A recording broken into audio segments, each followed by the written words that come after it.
அடுத்ததாக நிறைவாக தமிழ் தேசிய விடுதலை இயக்கத்தின் தோழர் தியாகு அவர்கள்.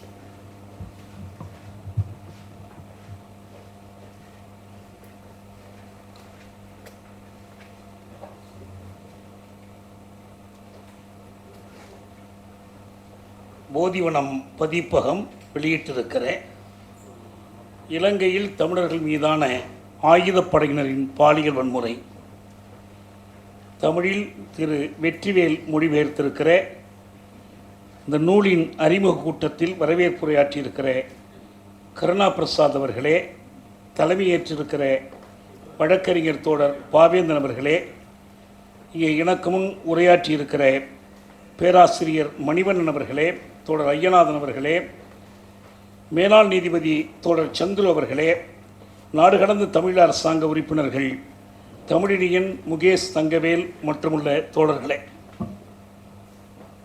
இங்கே அருந்திரளாக கூடியிருக்கிற அருமை தமிழ் நெஞ்சங்களே, உங்கள் அனைவருக்கும் முதலில் என் வணக்கத்தை உரித்தாக்கிக் கொள்கிறேன். பிரையன் செனவிரத்னே அவர்களை நேரில் அறிந்து சில நாட்கள் பழகுகிற வாய்ப்பையும் நான் பெற்றவன். ஈழத்தமிழர் போராட்ட வரலாற்றில் குறிப்பிடத்தக்க ஒரு நிகழ்வு என்பது 1976ஆம் ஆண்டு மே 14ஆம் நாள் வட்டுக்கோட்டையில் இயற்றப்பட்ட தீர்மானமாகும். தந்தை செல்வா தலைமையில் அனைத்து தமிழீழ அமைப்புகளும் ஒன்றுபட்டு தமிழர் ஐக்கிய விடுதலை முன்னணியை உருவாக்கி அந்த தீர்மானத்தை இயற்றினார்கள். இந்த தீர்மானத்தின் மீது மக்களிடையே வாக்கெடுப்பு நடத்துவது போல 77ஆம் ஆண்டு பொது தேர்தலை நடத்தி தமிழீழ மக்களின் குடியாட்சிய கட்டளையும் அந்த தீர்மானத்திற்கு பெறப்பட்டது. இந்த தீர்மானம்தான் பிற்காலத்தில் தமிழீழ போராட்டத்திற்கு அறப்போராட்டமானாலும் ஆயுத போராட்டமானாலும் நியாயம் வழங்குவதாக கருதப்பட்டது. தமிழீழ விடுதலை புலிகளின் தலைவர் பிரபாகரன் அவர்களே அந்த வட்டுக்கோட்டை தீர்மானத்திற்கு 77ஆம் ஆண்டு பொது தேர்தல் அளித்த கட்டளையைத்தான் தம்முடைய போராட்டத்திற்குரிய நியாயமாக எடுத்து காட்டினார். அந்த தீர்மானத்தினுடைய 40வது ஆண்டு நாடு கடந்த தமிழ் அரசாங்கத்தின் சார்பிலும் ஈழத்தமிழர் மக்களவை சார்பிலும் நியூயார்க்கில் 2016 மே 14ஆம் நாள் நடைபெற்றது. அதற்கு முதல் நாள் பிரையன் செனவிரத்னே அவர்கள் ஆஸ்திரேலியாவிலிருந்து வந்திருந்தார். மறுநாள் அந்த நிகழ்ச்சி 14ஆம் தேதி மதியம் நியூயார்க் அரங்கத்தில் நடைபெற்றது. கொசாவா, கிழக்கு தைமோர், தெற்கு சூடான் உள்ளிட்ட விடுதலை இயக்கங்களின் சார்பாளர்கள் இந்த நிகழ்ச்சியில் வாழ்த்துரை வழங்கினார்கள். நாடு கடந்த தமிழ் அரசாங்கத்தின் தலைமை அமைச்சர் ருத்ரகுமாரன் தலைமை வகித்தார். அந்த நேரத்தில் இலங்கையில் நல்லாட்சி அரசாங்கம் என்ற பெயரில் ரணில் விக்ரமசிங்காவும் மைத்ரிபால சிறிசேனாவும் சேர்ந்து ஒரு அரசாங்கத்தை அமைத்து நாங்கள் இலங்கைக்கு புதிய அரசமைப்பு சட்டம் இயற்றுகிறோம் என்று அதற்கான குழுக்களை அமைத்து இயங்கிக் கொண்டிருந்தார்கள். இலங்கைக்கான அந்த அரசமைப்பு சட்ட முயற்சிக்கு மாற்றாக தமிழீழத்திற்கான அரசமைப்பை வரைய வேண்டும் என்று முடிவெடுத்து அதற்கான ஆயத்த பணிகளில் ஈடுபடுவதற்காக ஒரு செய்நுட்ப குழு அமைக்கப்பட்டது. வழக்கறிஞர் சிவபாலன், சிகாகோ மனித உரிமை பல்கலைக்கழகத்தினுடைய பேராசிரியர் பிரான்சிஸ் பாயில் ஆகியோரோடு நானும் அந்த குழுவில் இடம்பெற்றிருந்தேன். அந்த முறையில் நானும் பிரான்சிஸ் பாயில் அவர்களும் அந்த வட்டுக்கோட்டை தீர்மானத்தினுடைய 40வது ஆண்டு நிகழ்வில் அரசமைப்பு சட்டம் குறித்து, அரசமைப்பு சட்டத்தினுடைய தேவை குறித்து, ஈழப் போராட்டத்தில் அரசமைப்பு சட்டம் வகிக்கக்கூடிய வகிபாகம் குறித்தெல்லாம் வெவ்வேறு தலைப்புகளிலே உரையாற்றினோம். தமிழ்நாட்டிலிருந்து என்னோடு பேராசிரியர் சரஸ்வதி அவர்களும் அந்த நிகழ்ச்சியிலே கலந்து கொண்டார். நான் பேசத் தொடங்கி ஒவ்வொருவரையாக விழித்து கொண்டு வந்த பிறகு பிரையன் செனவிரத்னே அவர்களை பார்த்து, தி கான்ஷியன்ஸ் ஆஃப் தி சின்னலா நேஷன் என்று அழைத்தேன். அவர் சிரித்தார். எல்லோரும் அவரை பார்த்து கையொலி எழுப்பினார்கள். சிங்கள தேசத்தின் உளச்சான்றே என்று நான் அழைத்தேன். உண்மையிலேயே இந்த சொற்றொடர் நெல்சன் மண்டேலா அவருடைய விடுதலையின் போது பயன்படுத்தியது. 90ஆம் ஆண்டு பிப்ரவரி 11ஆம் நாள் நெல்சன் மண்டேலா சிறையிலிருந்து விடுதலையானார். மண்டேலா அவர்களுடைய உரைகளிலேயே சிறந்த உரைகளிலே ஒன்று அந்த சிறையிலிருந்து விடுதலையான போது அவர் ஆற்றிய உரை. அந்த உரையில் அவர் ஆப்பிரிக்க தேசிய காங்கிரஸ், தென்னாப்பிரிக்க தொழிற்சங்கம், தென்னாப்பிரிக்க புதுமை கட்சி, அதனுடைய தலைவர் ஜோஸ்லோவோ என்று ஒவ்வொருவரையாக அழைத்து வணக்கம் சொல்லிக்கொண்டே வருவார். அப்போதான் அந்த பேச்சில் தான் அவர் சொன்னார், I also salute the Black Sash and the National Union of South African Students. Black Sash என்பது வெள்ளை நிற பெண்கள் உருவாக்கிய ஒரு மனித உரிமை அமைப்பு. கருப்பின மக்கள் மீதான மனித உரிமை மீறலை எதிர்ப்பதற்காக, ஆப்பிரிக்க இன மக்களுடைய மனித உரிமைகளை பாதுகாப்பதற்காக வெள்ளை இனத்தைச் சேர்ந்த நடுத்தர பெண்கள் உருவாக்கிய அமைப்பு தான் பிளாக் ஷாஷ். அதே போல அவர் குறிப்பிடுகிற National Union of South African Students என்ற அந்த அமைப்பு வெள்ளை மாணவர்களை கொண்ட மாணவர் சங்கம். ஆனால் மண்டேலாவினுடைய விடுதலைக்காக அவர்கள் போராடினார்கள். ஒருவருக்கு ஒரு வாக்கு என்ற கோரிக்கையை அவர்கள் உயர்த்தி பிடித்தார்கள். தென்னாப்பிரிக்காவில் இனஒதுக்கல் ஒழிய வேண்டும் என்று அவர்கள் போராடினார்கள். அதை குறிப்பிட்டு தான் அவர்களை குறிப்பிடும்போது மண்டேலா சொன்னார்,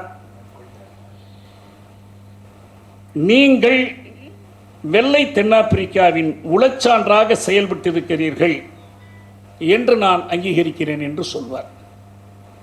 அங்கு சில அமைப்புகள் இருந்தன. இங்கே சிங்களர்களை பொறுத்தவரை அப்படி அமைப்புகள் இல்லை. சில தனிப்பட்ட மனித உரிமை ஆர்வலர்கள் இருந்தார்கள். அவர்கள் என்ன முயற்சிகள் எடுத்தார்கள் என்பது பற்றி நான் கடந்த காலத்தில் எழுதியும் இருக்கிறேன், பேசியும் இருக்கிறேன். ஆனால் பிரையன் செனவிரத்னே அவர்கள் தமிழர்களுக்காக போராடத் தொடங்கியது என்பது வளர்ந்து பெரியவராகி மருத்துவ தொழிலே புகழ் பெற்று அல்லது நாடு விட்டு வெளியே வந்ததற்கு பிறகு அல்ல. இலங்கையில் தமிழர்கள் மீதான இன ஒடுக்குமுறையினுடைய தொடக்கம் என்பது 1948. அதற்கு முன்னாலேயும் உண்டு. ஆனால் 48 தான் அதிகார கைமாற்றம் நிகழ்கிறது. 48 பிப்ரவரி 4 அதிகாரத்திற்கு வந்த சேனநாயகா இயற்றிய முதல் சட்டமே இலங்கை தமிழர்கள், அதாவது மலையக தமிழர்கள், தோட்டத் தொழிலாளர்களாக இங்கிருந்து பெயர்ந்து சென்றவர்கள், அவர்களுடைய குடியுரிமையை பறித்தார். அடுத்து அவர்களுடைய வாக்குரிமையை பறித்தார். இந்த குடியுரிமை பறிப்புக்கு எதிரான போராட்டம் தான் பிற்காலத்தில் ஈழத்தமிழர்களின் உரிமை போராட்டமாகவே உருவெடுத்தது. 48 சேனநாயக அரசாங்கம் கொண்டு வந்த தமிழர் குடியுரிமை பறிப்பை எதிர்த்து ஒரு மாணவனாக போராடத் தொடங்கியவர் தான் பிரையன் செனவிரத்னே. ஒன்றும் எந்த அமைப்பு வலிமையோடும் தன்னை சுற்றி ஒரு கூட்டத்தை வைத்துக் கொண்டெல்லாம் தொடங்கவில்லை. ஒரு தனிப்பட்ட சிங்கள மாணவர், 16 வயது மாணவர், அவர் அதை எதிர்த்து எழுதினார். அதற்காக போராடியவர்களோடு இணைந்து நின்றார். அதிலிருந்து தொடர்ந்து அவருடைய வாழ்நாள் முழுவதும் தமிழர்களின் உரிமைகளுக்கான போராட்டத்தில் அவர் தொடர்ந்து ஈடுபட்டிருக்கிறார். எந்த விதமான ஊசலாட்டமும் தயக்கமும் மாறுபாடும் அவரிடம் எழுந்ததே இல்லை. அறப்போராட்டமாக இருந்தபோதும், ஆயுத போராட்டமாக உயர்ந்த போதும், இனவழிப்பே நிகழ்ந்த போதும், கொடிய அடக்குமுறைகள் நேர்ந்த போதும், லட்சக்கணக்கான மக்கள் நாடு விட்டு பெயர்ந்து செல்ல வேண்டிய நிலை ஏற்பட்ட போதும், எல்லா நிலைகளிலும் அவர் இந்த உறுதியான நிலைப்பாட்டிலே நின்று வந்தார். இதில் இடையில் அவர் செய்த ஒரு பணி, தென்னாப்பிரிக்காவிற்கே நேரிலே சென்றார். மண்டேலாவுடனான தொடர்பு உறவு என்பது தென்னாப்பிரிக்காவின் மீது அவர் கொண்டிருந்த ஒரு ஈடுபாடு. பிஷப் டூட்டுவை சென்று சந்திக்கிறார். டூட்டு இவருடைய செய்திகளை கேட்ட பிறகு சொல்கிறார், நான் இதுவரை ஒரு சிங்களவர் தமிழர்களின் உரிமைகளுக்கு ஆதரவாக பேசி பார்த்ததில்லை. நீங்கள் சிங்களவராக பிறந்தும் தமிழர்கள் உரிமைகளுக்காக போராடுகிறீர்கள் என்பது பெருமைக்குரியதாக இருக்கிறது. அப்போது பிரையன் செனவிரத்னே சொன்னார், நீங்கள் ஏன் அதை தமிழர் உரிமை என்கிறீர்கள்? எல்லா மனிதர்களின் உரிமைகளுக்காக நான் போராடுகிறேன். எங்கள் நாட்டில் தமிழர்கள் ஒடுக்கப்படுவதால் நான் இது தமிழர்களுக்கான போராட்டமாக எடுத்துக்கொள்கிறேன்.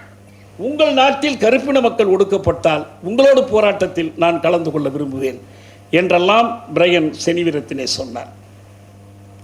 அதற்கு பிறகு ஒரு 2-3 நாட்கள் அந்த நாடு கடந்த தமிழ் அரசாங்கத்தினுடைய அரசவை கூட்டம், அதைத்தான் அவர்கள் நாடாளுமன்றம் என்று அழைக்கிறார்கள், அந்த அரசவை கூட்டம் நடைபெறுகிறது. ஒரு மேலவை உறுப்பினராக இருக்கிறார். இன்றைக்கு அவருக்கு 92 வயது கிட்டத்தட்ட ஆகிவிட்டது. மிகவும் நலிவுற்று படுத்த படுக்கையாக இருப்பதாக நான் கேள்விப்பட்டேன். ஆனால் அப்போது ரொம்ப துடிப்பாக இருந்தார். 76 ஒரு இளைஞரை போல ஓடியாடி எல்லா பணிகளையும் செய்வார், நகைச்சுவையோடு பழகுவார். அவருக்கு அந்த முறை அவர்கள் ஒரு விருது கூட கொடுத்தார்கள். பிற்காலத்திலே தான் அந்த அரசாங்கத்தினுடைய மிக முக்கியமான விருது Nelson Mandela award, Nelson Mandela விருது என்பதையே அவருக்கு வழங்கினார்கள். ஆஸ்திரேலியாவில் மனித உரிமைகளுக்காக போராடக்கூடிய பசுமை கட்சி, இந்த கட்சிக்கு அவர் எப்பயும் ஆதரவாக நின்றார். ஈழத்தமிழர்களுக்கு இலங்கையில் இழைக்கப்படுகிற அநீதிகளுக்கு எதிராக மட்டுமல்ல, ஆஸ்திரேலியாவில் அவர்கள் நடத்தப்படுகிற முறை, அவர்களை பலரை கடலிலேயே வழிமறித்து திருப்பி அனுப்புகிற கொடுமை, வந்துவிட்டவர்களை கொண்டு போய் முகாம்களிலே அடைத்து வைப்பது, இந்த எல்லாவற்றுக்கும் எதிரான போராட்டத்தில் பசுமை கட்சியும் ஈடுபடுகிறது, அவரும் ஈடுபடுகிறார். இப்படி தொடர்ச்சியான ஒரு பணி, எல்லோரிடமும் மனிதநேயத்தோடு ஒரு மருத்துவர் என்ற முறையில் எல்லோருடைய நலனிலும் அக்கறை காட்டக்கூடிய ஒரு நிகழ்ச்சியாக அது இருக்கும். அந்த நிலையில்தான் அவர் இந்த புத்தகத்தை அந்த விடைபெறுகிற போதுதான் ஆங்கிலத்தில் எழுதப்பட்ட இந்த புத்தகத்தை அவர் எனக்கு கொடுத்தார். அப்போ தான் நான் பார்த்தேன், இது தமிழில் வந்தால் நன்றாக இருக்கு. இந்த ஒரு புத்தகம் தான் அவர் எனக்கு கொடுத்த புத்தகம். அவர் நிறைய புத்தகங்கள் எழுதியிருக்கிறார். அது குறிப்பாக இந்த பெண்களுக்கு எதிரான பாலியல் வன்முறைகள் தொடர்பாக எழுதப்பட்ட ஒரு புத்தகம். இது எல்லா இடங்களிலும் அரசு அடக்குமுறை, இராணுவ அடக்குமுறை, போலீஸ் அடக்குமுறை, இதில் இந்த பெண்களுக்கு எதிரான பாலியல் வன்கொடுமைகள் ஒரு பகுதியாக அமைந்திருக்கும். வீர தெலங்கானா ஆயுத போராட்டம் பற்றிய நூலில் தோழர் சுந்தரையா அவர்கள் இதை பற்றி எழுதியிருப்பது ரொம்ப முக்கியமானது. ரஜாக்கர் படையும் சரி, நேரு அனுப்பிய இந்திய இராணுவமும் சரி, தெலங்கானா பகுதியில் பழங்குடி பெண்களுக்கு எதிராக மற்ற பெண்களுக்கு எதிராக பாலியல் வன்கொடுமைகள் நிகழ்த்தின. இந்த பாலியல் வன்கொடுமையில் ஒரு இராணுவம் ஈடுபடுகிறது, காவல்படை ஈடுபடுகிறது என்றால் ஏதோ அவர்கள் பாலியல் வறட்சியை தீர்த்து கொள்வதற்காக, தங்களுடைய உடல் இன்பத்திற்காக செய்கிறார்கள் என்று நீங்கள் கருத வேண்டாம். இது திட்டமிட்ட ஒரு அடக்குமுறை கருவி. பாலியல் வன்முறை என்பது ஒரு இனத்தை நாம் சாதாரணமாக காவல் நிலையத்திலேயே பார்ப்போம். ஒருவரை அடித்து ஜெய்பீமில் நாம் பார்த்தோம். ஒன்றும் செய்தி வரவில்லை என்றால் உடனே உன்னுடைய தாயை கூட்டி வருகிறேன், மனைவியை கூட்டி வருகிறேன்.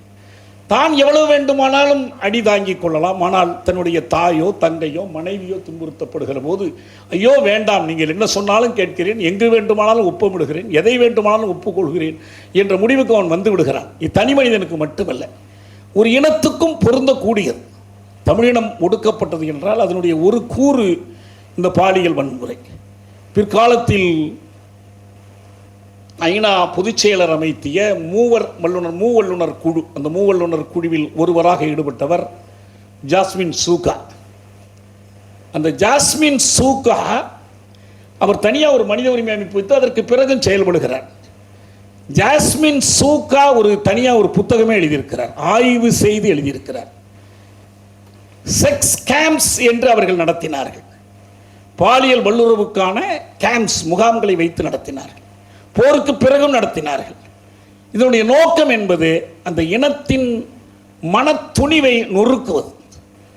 இந்த அரசை, இந்த இராணுவத்தை நாம் எதிர்த்து நின்றால் நமக்கு இந்த கொடுமைகள் நிகழும் என்று காலங்காலமாக நிகழ்ந்து வருகிற ஒன்றுதான் அது என்பதை செனிவிரத்தினே தன்னுடைய ஆய்வுகள், தான் கேள்விப்பட்ட செய்திகள் மட்டுமல்ல, ஏராளமான ஐநாவிலிருந்து வெளிவந்திருக்கக்கூடிய அறிக்கைகள், நடுநிலையான மக்கள் தீர்ப்பாயங்கள் கொடுத்திருக்கிற அறிக்கைகள், இவற்றையெல்லாம் சான்றாக வைத்து எழுதுகிறார்.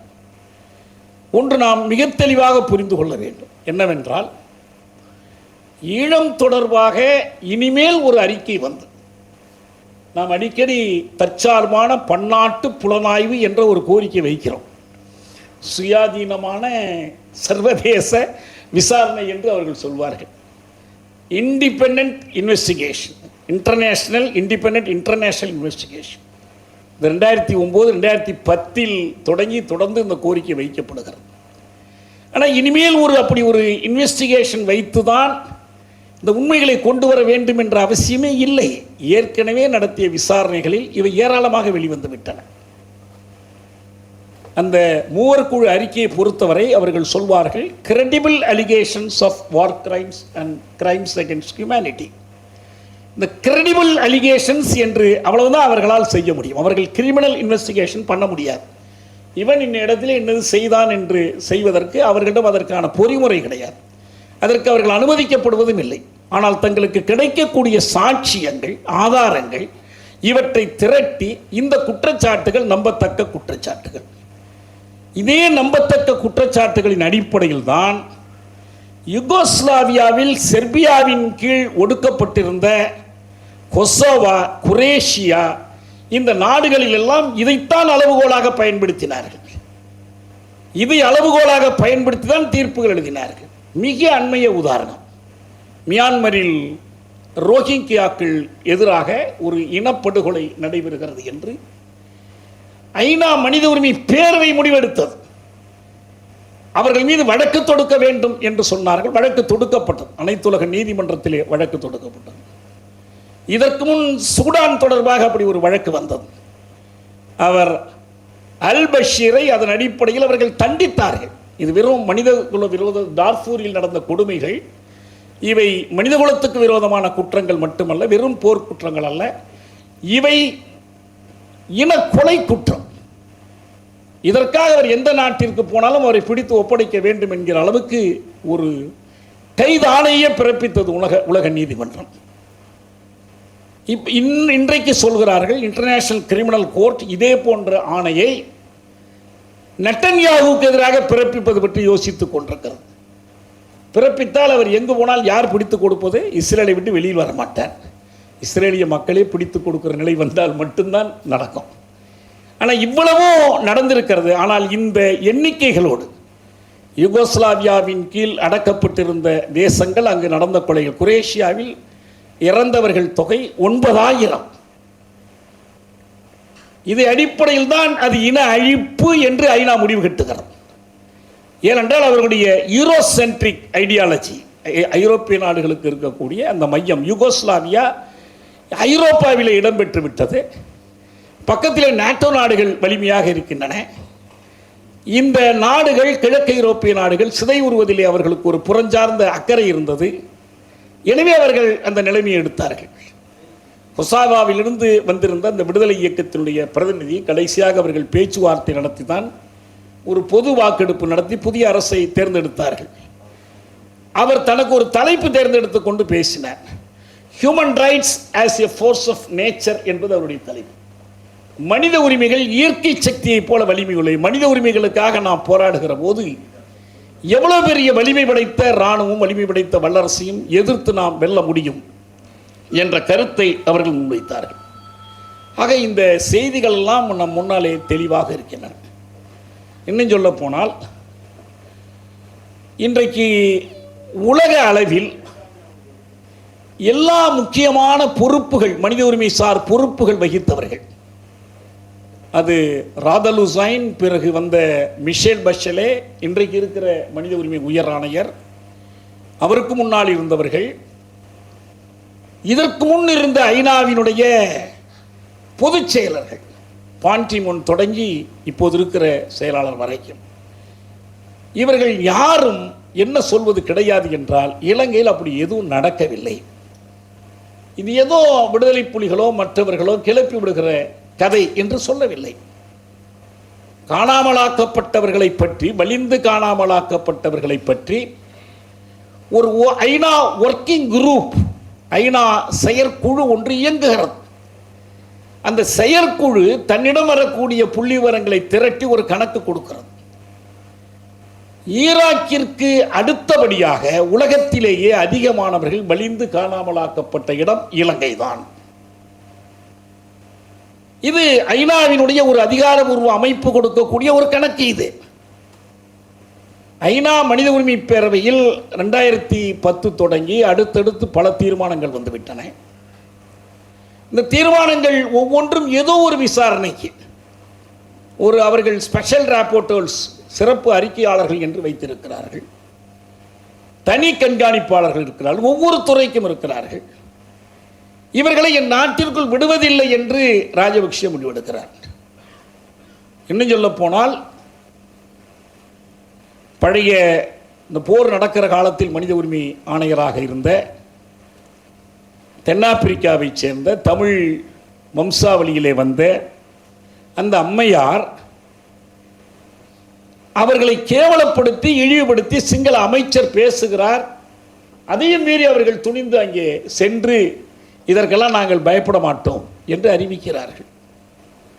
இப்படி நிறைய சான்றுகள் நாம் குறிப்பிடலாம். இது தொடர்பாக வந்திருக்கிற அறிக்கைகள், டப்ளின் தீர்ப்பாயம், ஜெர்மனியில் பிரமன் தீர்ப்பாயம், உச்சகட்டமாக 2015 ஆண்டு ரணில் பிரதமராக மைத்ரிபால அதிபராக வந்ததற்கு பிறகு ஐநாவில் இயற்றப்பட்ட அந்த தீர்மானத்தின்படி OISL, office of the high commissioner for human rights, investigation on Sri Lanka, அதான் அதனுடைய முழு விளக்கம். அது ஒரு நடைமுறையில் பன்னாட்டு விளக்கம். மார்த்தி அத்திசாரி தலைமையில் பாகிஸ்தானை சேர்ந்த ஜஹாங்கீர் என்று நினைக்கிறேன் அந்த அம்மையார், அப்படி ஒரு 3 பேரை கொண்ட ஒரு குழு அறிவுரை கூறி ஒரு விரிவான அறிக்கை கொடுத்தது. இன்றைக்கும் அது மிக முக்கியமான ஆவணம். இலங்கையில் என்ன நடந்தது என்பதற்கு இன்றில்லையாவிட்டாலும் நாளை எல்லாவற்றையும் உடைத்து நொறுக்கக்கூடிய ஒரு ஆவணம் அது. இந்த பாலியல் வன்கொடுமைகள் பற்றி அந்த அறிக்கை சொல்கிறது. சிங்கள இராணுவம் பெண்களுக்கு எதிரான பாலியல் கொடுமைகள் மட்டும் செய்யவில்லை.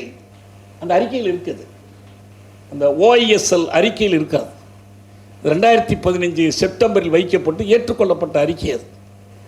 அன்னைக்கு ராடல் ஹுசைன் தான் அதனுடைய ஐநா மனித உரிமை உயர் ஆணையராக இருந்தார். அந்த அறிக்கையில் அடுத்து சொல்கிறார்கள், இது ஆண்களுக்கு எதிராகவும் சிங்கள இராணுவம் பாலியல் வன்கொடுமைகள் செய்தது. இதையும் சொல்கிறார்கள். போர்க்குற்றம் தொடர்பான குற்றச்சாட்டுகள் 2 தரப்பிலும் உண்டு, புலிகள் மீதும் உண்டு. ஆனால் ஒன்றே ஒன்று, புலிகள் இயக்கத்தை பொறுத்தவரை ஒழுக்கம் தொடர்பான ஒரு குற்றச்சாட்டு கூட எங்கள் பார்வைக்கு வரவில்லை. இந்த அறிக்கையில் எழுதியிருக்கிறாங்க. குழந்தைகளை சேர்த்து கொண்டார்கள் அல்லது சிவிலியன்களை கேடயமாக பயன்படுத்தினார்கள், இதெல்லாம் இருக்கும். ஆனால் இப்படி ஒரு குற்றச்சாட்டே இல்லை. இதுவும் அந்த அறிக்கையில் தான் வந்துச்சு. ராதல் ஹுசைனிடம் கேட்கிறார்கள், இந்த அறிக்கையை முன்வைத்ததற்கு பிறகு கேட்கிறார்கள், ஐயா நீங்கள் இவ்வளவு சொல்லிவிட்டு ஏன் இதை இனக்கொலை என்று அறிவிக்க தயங்குகிறீர்கள் என்று கேட்டார். அவர் சொன்னார், இனக்கொலை இல்லை என்று நான் அறிவிக்கவில்லையே என்று திருப்பி கேட்டார். நடந்திருப்பது ஒரு ஹியூமன் ரைட்ஸ் இன்வெஸ்டிகேஷன். இதற்கு பிறகு நடைபெற வேண்டியது ஒரு கிரிமினல் இன்வெஸ்டிகேஷன். அதை நாங்கள் முடிவு பண்ண முடியாது. ஐநா பாதுகாப்பு மன்றம் முடிவு செய்யலாம். அப்படி முடிவு செய்தால், அந்த முடிவு வந்தால் அதுக்கு எங்களுக்கு மறுப்பில்லை என்று அவர் ஏற்றுக்கொள்கிறார். அதையும் தாண்டி மிஷேல் பஷலே உயராணையராக இருக்கிற காலத்தில் தான் அரசுகளுக்கு அவர் அறிவுரை கூறுகிறார், நீங்கள் ரோமாபுரி சட்டத்தில் கையொப்பமிட்ட நாடுகள், நீங்கள் போய் உலக நீதிமன்றத்தில் வழக்கு போடுங்கள். குற்றச்சாட்டு ஆளானவர்களை உங்கள் நாடுகளுக்குள் அனுமதிக்காமல் தடைகள் பிறப்பியுங்கள். ஷவேந்திர சில்வா அமெரிக்கா போகாமல் தடை விதிக்கப்பட்டது எப்படி? உள்ள வரக்கூடாதுட்டாங்க. என்ன அவரே எழுதுகிறார், தன்னுடைய போர்க்குற்றங்களை வீர சாதனைகளாக வெற்றி பதக்கங்களாக அவர் எழுதி வைத்திருக்கிறார். ஆக நான் சுருக்கமாக சொல்ல வருவது என்னவென்றால், அங்கு நடந்தது இன அழிப்பு என்ற முடிவுக்கு வழி செய்யக்கூடிய அனைத்து சான்றுகளும் திரட்டப்பட்டு விட்டன. இன்னும் சொல்ல போனால், கடைசியாக நடந்த மனித உரிமை பேரவை கூட்டத்தில் மனித உரிமை உயர் ஆணையர் முன்வைத்த அறிக்கை என்ன சொல்கிறது என்றால், எங்களிடம் 1,25,000 சான்றுகள் இருக்கின்றன. இந்த சான்றுகளை பாதுகாக்க வேண்டும். இந்த சான்றுகளின் அடிப்படையில் தான் காணாமலாக்கப்பட்டவர்கள் என்ன ஆனார்கள், யார் குற்றம் புரிந்தார்கள் என்பதையெல்லாம் நாம் கண்டறிய முடியும். ஆனால் இந்த சான்றுகளை பாதுகாப்பதற்கு ஒரு அலுவலகம் வேண்டும், அதற்கு ஒரு இருப்பறை வேண்டும், இதற்கெல்லாம் பணம் கொடுங்கள் என்று கேட்கிறார். நாங்கள்லாம் பணம் கொடுக்க மாட்டோம். அமெரிக்கா பணம் கொடுக்க மறுக்கிறது. ஐநா மனித உரிமை பேரவைக்கு செய்கிற செலவே வீண் என்று ட்ரம்ப் அறிவித்து விட்டு வெளிநடப்பு செய்தே போய்விட்டார். பைடன் வந்த பிறகு திரும்ப உள்ள கொண்டு வந்தார்கள். சான்றுகள் இருக்க நாடுகண தமிழ் அரசாங்கம் ஒரு முயற்சி எடுத்தார்கள். நமக்கு இங்கே தகவல் உரிமை சட்டம் போல சர்வதேச சட்டம் ஒன்று இருக்கிறது. Right to know the truth, உண்மையை தெரிந்து கொள்கிற ஒரு உரிமை இருக்குது. அதன் அடிப்படையில் பாதிப்புற்றவர்கள், ஐயா மனித உரிமை பேரவையில் நீங்கள் சான்று இருக்கிறது, உண்மை இருக்கிறது இல்லை, அந்த உண்மையை கொண்டு கண்டுபிடித்து சொல்லுங்கள். என் கணவன் என்னானார், என் மகன் என்னானார், நீங்கள் கண்டுபிடித்து சொல்லுங்கள். அந்த உண்மையின் அடிப்படையில் நான் வழக்கு தொடுகிறேன் என்று சொன்னார். இதெல்லாம் இந்த உலகம் மனித உரிமை பேரவை என்பதெல்லாம் ஒரு ஏற்றத்தாழ்வான பன்னாட்டு ஒழுங்கை கொண்டிருக்கிற ஒரு உலகமாக இருப்பதால் இறுதியாக தீர்மானிக்கிற, செயலுக்கு தீர்மானம் இயற்றுகிற அதிகாரம் பாதுகாப்பு பேரவையிலே இருக்கிற காரணத்தினால் எல்லாம் தேங்கி இருக்கிறது. பாதுகாப்பு பேரவை முடிவு செய்யுமானால், ஆனால் நமக்கு பொது பேரவைக்கே கொண்டு போக முடியலை. பாலஸ்தீன சிக்கல் பொது பேரவை அளவுக்காவது போகிறது. பாதுகாப்பு பேரவைக்கு போனால் அமெரிக்கா ஒரு வீட்டோவை கொண்டு தடுக்கும். இதே ரோஹிங்கியா தொடர்பாக பர்மா மீது வந்த குற்றச்சாட்டை சீனா முதலில் தடுத்தது, சூடானில் தடுத்தது. ஆனால் சான்றுகள் ஏராளமாக வெளிவந்த பிறகு சீனா ஒதுங்கிக் கொண்டது, அந்த தீர்மானங்கள் இயற்றப்பட்டன. இதெல்லாம் முடியாது என்பதில்லை. ஆனால் யார் செய்வது? நாம் 2009 தமிழ்நாட்டில் போரை நிறுத்து என்ற ஒரு 2 சொற்களை முழக்கமாக்கினோம். எல்லா தரப்பட்டவர்களும், வழக்கறிஞர்கள், வணிகர்கள், மாணவர்கள், இளைஞர்கள், அரசியல் இயக்கங்கள், நமக்கு ஒரே ஒரு முழக்கம், போரை நிறுத்தி. யாரை கேட்டோம்? நாம் போய் ராஜபக்சேரன் நீ போரை நிறுத்து என்று கேட்க முடியாது. இந்திய அரசை பார்த்து கேட்டோம். ஏன்னா இந்தியாவுக்கு இந்த போரில் இருக்கிற பின்னணி என்பது எந்த ரகசியமும் கிடையாது. சிதம்பர ரகசியமும் கிடையாது, பிரணாப் முகர்ஜி ரகசியமும் கிடையாது. எல்லாம் வெளிப்படையாக சொல்லியிருக்கிறாங்களே. நாங்கள் 3 பேர் இங்கே இருக்கிறோம், அங்கே 3 பேர் இருக்கிறாங்க, தினந்தோறும் கலந்து பேசிக்கிறோம். இன்னைக்கு எங்கே படை தேவைப்படுது, எங்கே குண்டு தேவைப்படுது, எங்கே காசு தேவை, எல்லாம் முடிச்சுக்கிறோம். தினம் நாங்கள் தான் சொல்லி நடத்துகிறாங்க.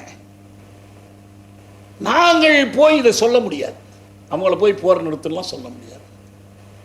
அந்த கதைக்குள்ள விரிவாக நாம் போக வேண்டாம். ஆனால் இதான் நடந்தது, எல்லாருக்கும் தெரிஞ்ச செய்தி.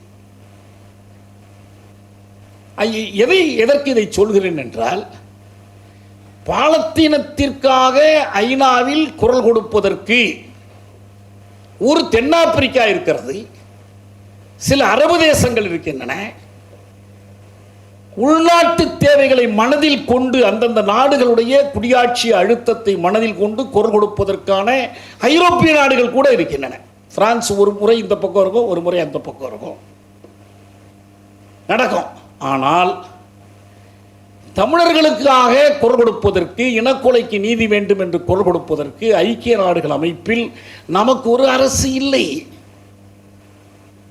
தமிழ்நாடு போய் குரல் கொடுக்க முடியாது. நமக்கு அந்த இறைமை இல்லை, நமக்கு ஒரு அயலுறவு துறை இல்லை.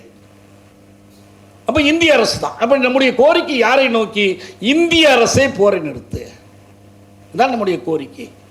ஆக இங்கே எதை சுற்றி வருகிறோம் என்றால், இந்திய அரசு இது குறித்து ஒரு நிலைப்பாடு எடுக்க வேண்டும், எடுக்கும்படி செய்ய வேண்டும். அதற்கு நாம் என்ன செய்வது? கடந்த காலத்தில் நிறைய போராட்டங்கள் நடத்தி இருக்கிறோம்.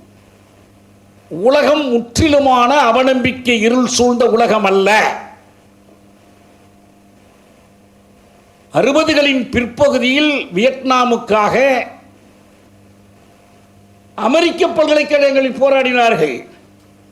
இன்றளவும் நமக்கு ஒரு வழிகாட்டியாக இருக்கிற நோம் சோம்ஸ்கி இந்த வயதிலும் அன்றைக்கு ஒரு மாணவராக இருந்து தெருவில் இறங்கி போராடி கொண்டிருந்தார். அமெரிக்க பல்கலைக்கழகங்கள் போராடின, மாணவர்கள் போராடினார்கள். ஹோசிமின்னும் அவருடைய வியட்நாமிய படையும் போரிட்டு மட்டுமே அந்த போரை வென்றுவிடவில்லை. மேலை நாடுகளிலும் அமெரிக்காவிலும் மற்ற நாடுகளிலும் நடைபெற்ற மாணவர் இயக்கங்கள், இளைஞர் இயக்கங்களுக்கு அதில் ஒரு பங்கு உண்டு. அது மட்டுமல்ல, அந்த இயக்கங்களில் இருந்துதான் நியூ லெஃப்ட் என்ற ஒரு இயக்கமே உருவாயிற்று. புதிய இடதுசாரிகள் என்பது வியட்நாம் எதிர்ப்பு போரிலிருந்து வந்தது. சந்திரிகா ஒரு பிரையன் செனவிரத்தினவுக்கு ஒரு நெருக்கமான உறவினர். இலங்கையினுடைய 2 பெரிய ஆளும் குடும்பங்கள் சேனநாயக்கா குடும்பமும் பண்டாரநாயக்கா குடும்பமும். இன்னைக்கு ராஜபக்ஷ குடும்பம் கூடுதலாக சேர்ந்திருக்கிறது.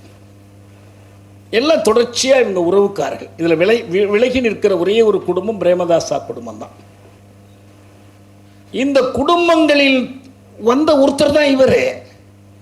மிக அண்மையில் சந்திரிகா சொன்ன ஒரு கருத்து ரொம்ப முக்கியமானது.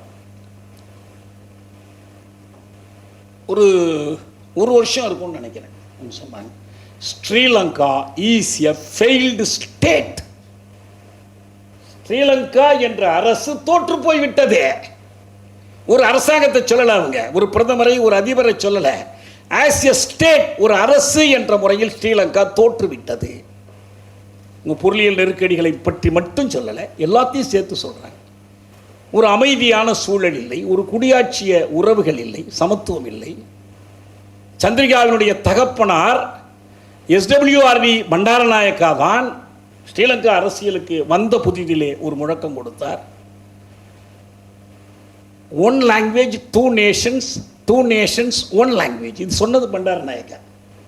பிற்காலத்தில் கொல்வின் டி சில்வா இதையே சொன்னார். ஆனால் என்ன நடந்தது? செல்வநாயக்காவோடு ஒரு ஒப்பந்தம் போட்டார். செல்வநாயக்கா பண்டாரநாயக்கா பிசி பேக்ட் என்று சொல்வார்கள், போட்டார். இதில் ஏதோ ஒரு சுயாட்சி உரிமைகள், மொழிபெயர்ப்பு கொடுக்கணும் அரசாங்க அலுவலகங்களில், இந்த மாதிரி சில சலுகைகள் எதிர்த்தார்கள். புத்த பிக்குகள் எதிர்த்தார்கள். அவர்கள் கண் முன்னாலேயே அந்த ஒப்பந்தத்தை கிழித்தெறிந்தார். ஆனாலும் தமிழனுக்கு நீ சலுகை கொடுத்து விட்டாய் என்று ஒரு புத்த பிக்கு சுட்டு கொன்றான். சந்திரிகாவினுடைய தகப்பனார் சுட்டு கொலை செய்யப்பட்டார். பேரினவாதத்தால் கொலை செய்யப்பட்டார். அதே குடும்பத்திலிருந்து வந்த ஒருவர் தான் செனவிரத்னா. ஆனால் எனக்கு தோன்றுவது என்னவென்றால், சந்திரிகா புதிய இடதுசாரி எல்லாம் இருந்தார், திரும்பி வந்தார், தாய்க்கு பிறகு அந்த பொறுப்புக்கு வளர்ந்தார். ஒரு கட்டத்தில் அந்த கட்சியினுடைய தலைமைக்கு வந்தார். அவரும் மாற்று கட்சியும் பங்கு போட்டுக் கொண்டு அதிபர் பிரதமர் பதவியை மாற்றி மாற்றி வகித்தார்கள். ரணில் அதிபராக இருந்து இவர் பிரதமராக இருந்தார், இவர் அதிபராகி ரணில் பிரதமரானார். எல்லா கூத்தும் நடந்தது. ஆனால் ஸ்ரீலங்கா ஒரு தோற்றுப்போன அரசு என்ற முடிவுக்கு இத்தனை ஆண்டுகள் கழித்துதான் சந்திரிகாவால் வர முடிந்தது. அது தோற்றுப்போன அரசு, ஒரு ஃபெயில்டு ஸ்டேட் என்ற முடிவுக்கு வருவதற்கு அவருக்கு இத்துணை அனுபவம் தேவைப்பட்டது. ஜெயசிக்ரு என்று போர் நடத்தினார் அல்லவா, வெற்றி உறுதி என்று சொல்லி. அதுவும் அந்த போருக்கு அவர் கொடுத்த பேர் என்ன? வார் ஃபார் பீஸ். போருக்கு, அமைதிக்காக நான் போர் நடத்துகிறேன். மொத்தத்தில் தோற்றுப்போன அரசு. அந்த தோற்றுப்போன அரசு என்பதை உள்ளடக்கமாக ஏற்றுத்தான் செனவிரத்னா 48 போராடி கொண்டிருக்கிறார். சந்திரிகாவுக்கு தெரியவில்லை, செனவிரத்னாவுக்கு தெரிந்தது. ஏன்னா அந்த மனிதநேய பார்வை, இனவாதமற்ற ஒரு பார்வை அவருக்கு இருந்தது. நான் முன்பே சொன்னது போல இதற்கான முயற்சிகளில் அவர் தளரவே இல்லை, சோர்ந்து போகவே இல்லை. போரில் தோல்வி ஏற்பட்டது, இன அழிப்பு நிகழ்ந்தது. பல நாடுகளிலும் பல பெயர்களில் பல்வேறு அமைப்புகள் தோன்றி இதற்காக பணி செய்தன. அந்த பணிகளுக்கான அறிவூட்டம் செனவிரத்னாவின் நூல்களிலிருந்து கிடைத்தது. அவர் நேரடியாக இந்த விவாதங்களில், ஆய்வுகளில் ஈடுபட்டு பங்காற்றினார். தான் வாழ்ந்த ஆஸ்திரேலிய நாட்டிற்குள் இதற்கான முற்போக்கு இயக்கங்களோடு இணைந்து அவர் செயல்பட்டார். பல நாடுகளுக்கு நான் முன்பே சொன்னது போல நெல்சன் மண்டேலாவின் தென்னாப்பிரிக்கா வரைக்கும் போய் வந்தார். உலக அளவில் அவருடைய அந்த சொல்லுக்கு ஒரு மதிப்பு இருந்தது, அவருடைய கருத்துக்கு ஒரு மதிப்பு இருந்தது. இன்றைக்கு என்ன தேவைப்படுகிறது நமக்கு? சந்துரு அவர்கள் தமிழர், தமிழ் ஈழத்தமிழர், அப்புறம் உலகத்தமிழர் என்று 3 வகையாக பிரித்து சொன்னார். இந்த 3 வகையும் எதை குறிக்கும் என்றால், ஈழத்தமிழர் விடுதலைக்கான, இன்றைக்கு அதனுடைய வரலாற்று கட்டமாக விளங்குகிற ஈடுசை நீதிக்கான, அந்த போராட்டத்தின் 3 களங்கள் இவை. 2009 இதை நாம் சொன்னோம்.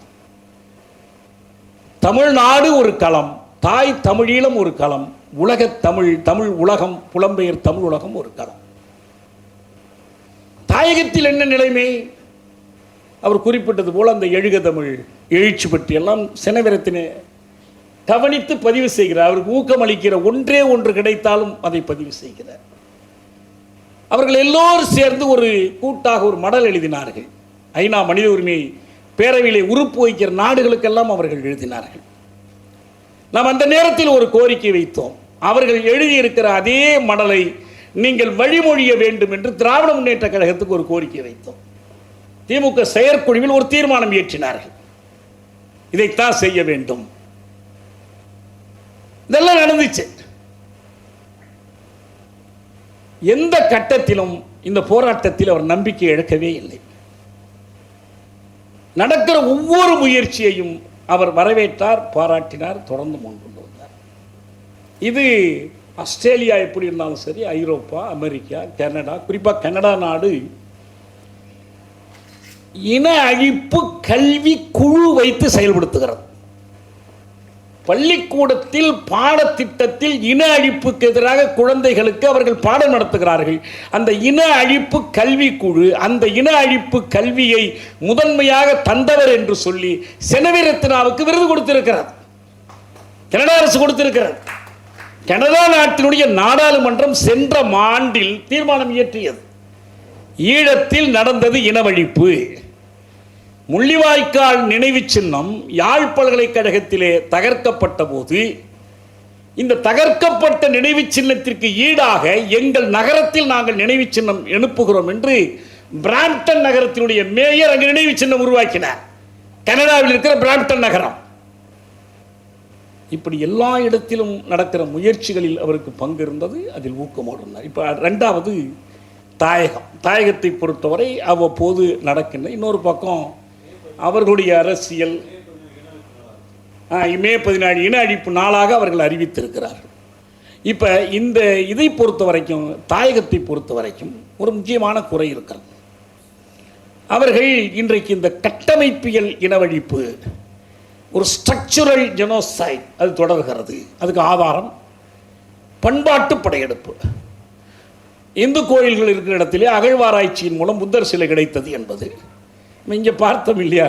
ராமரை கண்டுபிடித்த மாதிரி அவர்கள் புது புது இடத்தை கண்டுபிடிக்கிறார்கள். கச்சத்தீவில் கூட கொண்டு போய் ஒரு புத்தர் சிலையை வைத்து விட்டார்கள். கேட்டதற்கு சிங்கள இராணுவ வீரர்கள்லாம் அங்கு போகும்போது அவர்கள் வணங்குவதற்கு ஒரு புத்தர் தேவைப்படுகிறார் என்று சமாதானமெல்லாம் சொன்னார்.